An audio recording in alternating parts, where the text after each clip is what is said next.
আমি আমি ঈশ্বরের নামে শপথ করিতেছি যে বিধি দ্বারা স্থাপিত ভারতের সংবিধানের প্রতি আমি অকৃত্রিম নিষ্ঠা ও আনুগত্য পোষণ করিব।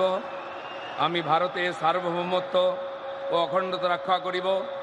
পশ্চিমবঙ্গ রাজ্যের মন্ত্রীরূপে আমার কর্তব্যসমূহ নিষ্ঠাপূর্বক এবং বিবেকসম্মতভাবে নির্বাহ করিব এবং ভয় বা পক্ষপাত প্রীতি বা বিদ্বেষ রহিত হইয়া সকল শ্রেণীর জনগণের প্রতি সংবিধান ও বিধি অনুসারে ন্যায়াচরণ করিব।